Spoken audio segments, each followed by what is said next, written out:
جب بھی رمضان میں تراویح کی نماز پڑھی جاتی ہے، کچھ لوگ نیا اپنا چورن بیچنا شروع کر دیتے ہیں کہ بھائی تراویح کی نماز تو ہے ہی نہیں. کچھ کہتے ہیں تراویح تو 8 ہے، کچھ کہتے ہیں تراویح تو 12 ہے، جس طرح مفتی منیر شاکر وغیرہ.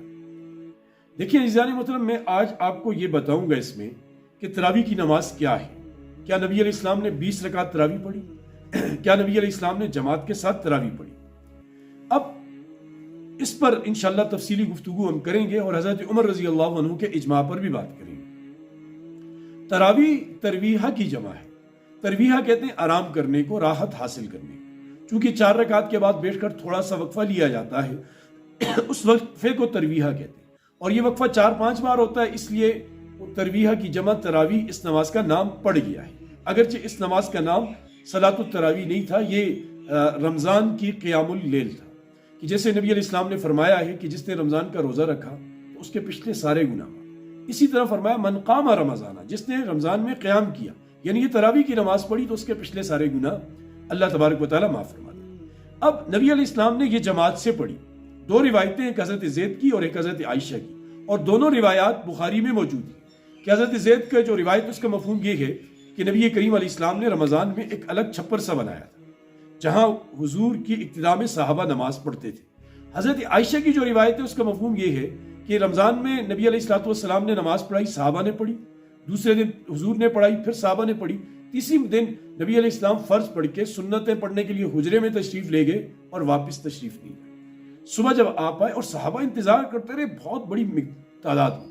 نبی علیہ السلام نے ان سے فرمایا میں رات کو اس لیے نہیں آیا کہ اگر میں آتا اور ہم جماعت سے پڑھتے مجھے ڈر تھا کہ کہیں یہ نماز تم پہ فرض نہ کر دی جائے. شفیق تھے، بہت رقیق تھے، ہمارے اوپر بڑے مہربان تھے، اس لیے حضور علیہ السلام نے ایسا کیا. اب مصنف ابن ابی شیبہ میں، بیہقی میں، طبرانی میں جو روایت حضرت عبداللہ ابن عباس رضی اللہ عنہ کا جو منقول ہے کہ وہ فرماتے ہیں کہ نبی علیہ السلام رمضان میں 20 رکعت پڑھتے تھے اور 3 رکعت وتر پڑھتے. مطلب یہ چیز موجود ہے ہر اس میں. اب یہ بھی ثابت ہوا کہ حضور جماعت سے پڑھتے تھے، یہ بھی ثابت ہوا حضور 20 پڑھتے تھے.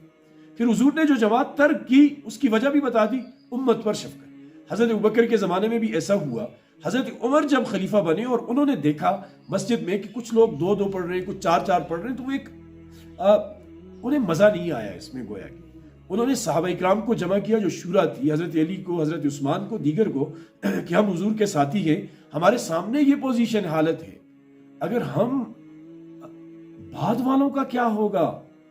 تو اس کو لے کر انہوں نے کہا کہ میرے دل میں یہ بات آئی ہے کہ سب کو اکٹھا کیا جائے اور ایک امام متعین کیا جائے. تو سب نے کہا ٹھیک ہے. حضرت عمر نے سب کو جمع کیا. 20 رکعت تراویح کی ترتیب اجتماعی صورت میں منعقد ہوئی. حضرت ابی بن کعب کو امام بنایا اور اس کو دیکھ کر خوشی کا اظہار کیا. اور حضرت علی رضی اللہ عنہ جب ایک دفعہ مسجد میں تشریف لائے رمضان میں اور یہ ساری نورانی محفل دیکھی تو آپ نے کیا فرمایا کہ اللہ پاک عمر کی قبر کو نور سے بھر دے کہ انہوں نے مسجد کو نورانی اور بارونق بنا دیا، مسجد کو آباد کر دیا. اب دیکھیں اگر حضرت عمر کا یہ عمل حضور کے طریقے کے خلاف ہوتا تو صحابہ وہ تو چھوٹی چھوٹی چیز پہ کھڑے ہو جاتے تھے کہ یہ چیز غلط ہے. تو کسی صحابی نے انکار کیوں نہیں کیا، کسی صحابی نے اختلاف کیوں نہیں کیا، خصوصاً مولا کائنات حضرت علی کرم اللہ وجہہ نے اختلاف کیوں نہیں کیا. مطلب سب ان کی آواز میں یکجا تھے، اکٹھے تھے. تو پھر یہ خلفائے راشدین کی بھی سنت، اجماع صحابہ، امت کے سب سے بڑے طبقے کا اجماع، اس میں صحابہ اکرام بھی، اہل بیت اعظام بھی شامل، مولا علی بھی شامل، حضرت امام حسن بھی شامل، حضرت امام حسین بھی شامل. تو لہٰذا وہ ترتیب آج تک چلی آئی ہے.